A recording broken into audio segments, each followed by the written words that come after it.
کہ کیا نبی صلی اللہ علیہ وسلم کے نالین کو ابو بکر صدیق رضی اللہ تعالیٰ عنہ سینے سے لگاتے تھے؟ نبی صلی اللہ علیہ وسلم کے نالین کو صحابہ سر پہ رکھتے تھے؟ ایسا کوئی ثبوت ملتا ہے؟ نہیں ملتا۔ جب نبی صلی اللہ علیہ وسلم کا نالین نہیں، نبی صلی اللہ علیہ وسلم کا نالین صحابہ کرام نے سینے سر پہ نہیں لگایا، تو یہ جھوٹا عکس ہے۔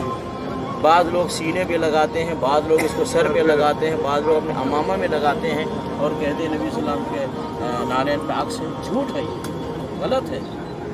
بلکہ یہاں تک کہ اس کی فضیلت بتاتے ہیں، کوئی آدمی نالین اپنے پاس رکھے گا تو گھر میں برکت آئے گی، گھر کی پریشانی دور ہوگی، اس کے کاروبار میں فائدہ ہوگا، اس کا کاروبار آگے بڑھے گا۔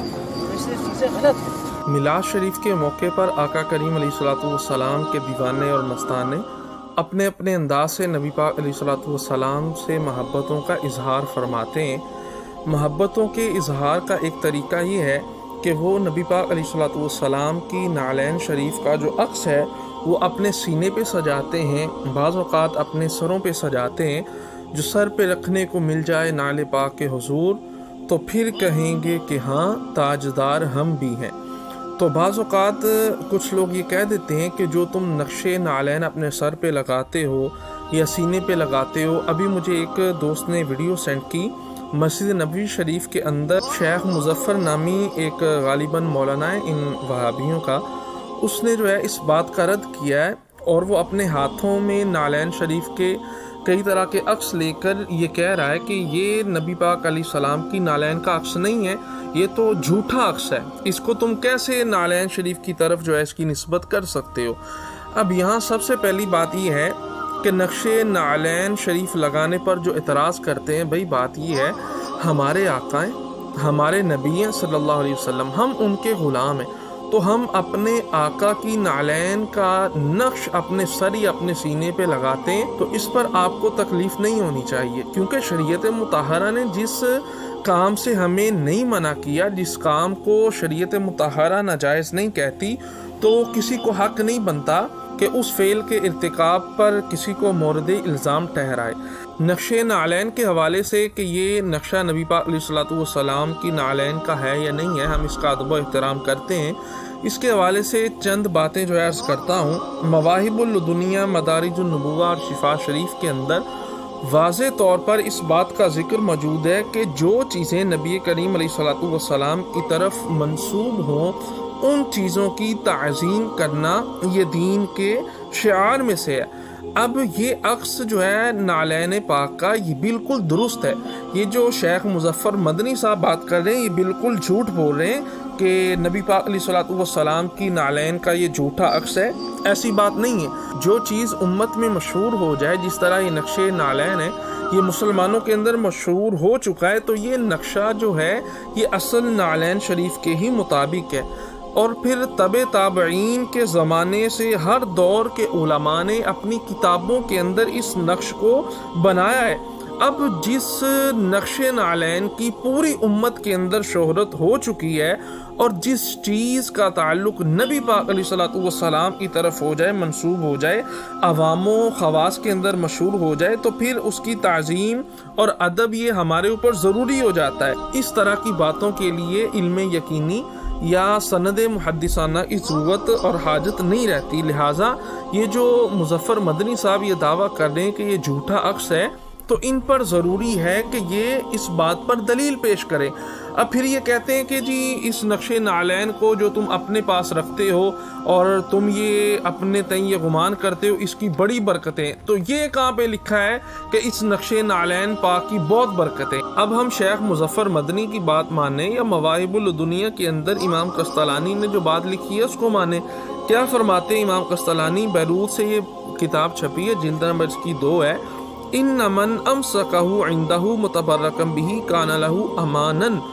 نقش نالین کی آزمائی ہوئی برکات کا ذکر کرتے ہوئے فرماتے امام قسطلانی کہ جو نقش نالین کو اپنے پاس رکھے گا وہ ظالموں کے ظلم سے بچے گا، حاسدوں کے حسد سے بچے گا اور شیطان کے شر سے بچے گا۔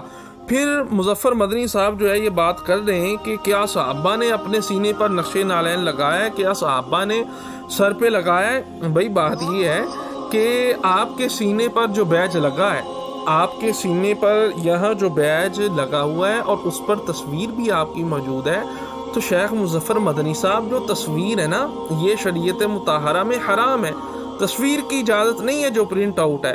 اور بھائی آپ جو یہاں پہ ایک بیج لگا کے بیٹھیں، کیا یہ صحابہ نے لگایا ہے؟ اور پھر اس کے اوپر ایک جاندار کی تصویر ہے، کیا یہ صحابہ کرام علیہم رضوان کی تعلیمات ہے؟ کیا یہ نبی پاک علیہ الصلوۃ والسلام کی تعلیمات میں شامل ہے؟ اگر آپ کا یہاں پر یہ بیج لگانا یہ درست ہے، جبکہ اوپر تصویر بھی موجود ہے، اگر یہ درست ہو سکتا ہے جناب، تو نبی پاک علیہ الصلوۃ والسلام کی نقش نعلین کو اپنے سینے یا سر پہ لگانا درست کیوں نہیں ہو سکتا؟ اور پھر اگلی بات یہ ہے کہ ہم سر پر یا سینے پر نقش نعلین لگاتے ہیں، وجہ اس کی یہ کہ ہم ادب کے طور پر یہ کام کرتے ہیں۔ اور یہ بات یاد رکھیے کہ ادب کا اور تعظیم کا دار و مدار یہ عرف پر ہوتا ہے۔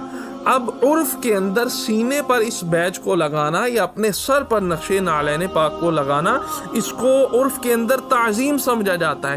اور جب تعظیم کی بات آتی ہے نا، تو حضور علیہ السلام کے صحابہ نے تو تعظیم کا حق ادا کیا ہے۔ نبی پاک علیہ الصلوۃ والسلام کا لعاب دہن جو ہے صحابہ کرام علیہم رضوان گرنے نہیں دیتے تھے، اپنے سر کی ٹوپی کے اندر، امامے کے اندر نبی پاک علیہ الصلوۃ والسلام کے مبارک بالوں کو سی لیا کرتے تھے۔ یہ محبت کی علامت ہے۔ حتیٰ کہ ایک صحابیہ نے نبی پاک علیہ الصلوۃ والسلام کا بول مبارک پی لیا، نبی پاک علیہ الصلوۃ والسلام کے خون مبارک پینے کی روایتیں موجود ہیں۔ اب یہ کہاں حدیث کے اندر حکم ہے، قرآن کے اندر حکم ہے؟ کیا نبی پاک نے صحابہ کو فرمایا تھا کہ میرا لعاب دہن زمین پر نہیں گرنے دینا، یا میرے بال جو ہیں اس کو اپنی ٹوپی کے اندر سی لو، یا میرا بول جو ہے اس کو پی لو؟ بھائی یہ سارے کے سارے ادب کے طریقے ہمیں حضور علیہ الصلوۃ والسلام کے صحابہ نے سکھائے۔ پھر یہ بات کی جاتی ہے کہ مجھے بتائیں جی، امام بخاری نے، مسلم نے، محدثین نے، تابعین، تبع تابعین، امام اعظم نے جو ہے یہ نقش نعلین جو ہے اس کو اپنے سینے پہ لگایا، امامے پہ لگایا، اس کو اپنی کتابوں میں جو ہے بنایا، اس کا ثبوت پیش کریں۔ اب یہ میں آپ کے سامنے امام ابو اویس عبداللہ بن اویس ابو الفضل بن مالک بن ابی عامر مدنی، یہ علماء مدینہ میں سے ہیں، ائمہ محدثین میں ان کا شمار ہوتا ہے۔ توجہ کے ساتھ سنیے گا، مسلم کے اندر، ابو داؤد، ترمذی، نسائی، ابن ماجہ، صحاح ستہ کے اندر ان کی روایتیں موجود ہیں، تبع تابعین میں سے ہیں۔ اور امام مالک کے یہ بھتیجے بھی ہیں، امام مالک کے بہنوئی بھی ہے۔ 167 ہجری ان کا وصال ہے۔ انہوں نے نقش نعلین پاک جو ہے اس کی مثل اپنے پاس بنوا کے رکھی تھی۔ پھر آگے ان کے بیٹے امام مالک کے جو بھانجے تھے اسماعیل بن ابی اویس، اب امام بخاری اور امام مسلم کے یہ استاد ہیں، امام شافعی اور امام احمد کے یہ ہم عصر ہیں، 226 میں ان کا وصال ہے۔ اب ان کے باقاعدہ آگے 3 سلسلے چلتے ہیں، جس طرح حدیث مبارکہ کی سند ہوتی ہے، اس طرح 3 سلسلے جو ہے نقش نعلین کے اعتبار سے جو تھے یہ امام مالک کے بھانجے اسماعیل بن اویس سے چلے تھے۔ تو بھائی یہ جو نقش نعلین ہے تبع تابعین کے دور سے آج تک جو ہے علماء امت اپنی کتابوں کے اندر اس کو بناتے آ رہے ہیں، تو اس کے اندر حرج کوئی نہیں ہے۔ جو چیز مسلمانوں کے مابین مشہور ہو جائے اور اس کی نسبت نبی کریم علیہ الصلوۃ والسلام کی طرف ہو جائے، تو ادب کے لیے صرف یہی کافی ہے، ہمیں اس چیز کا ادب و احترام کرنا یہ ضروری ہے۔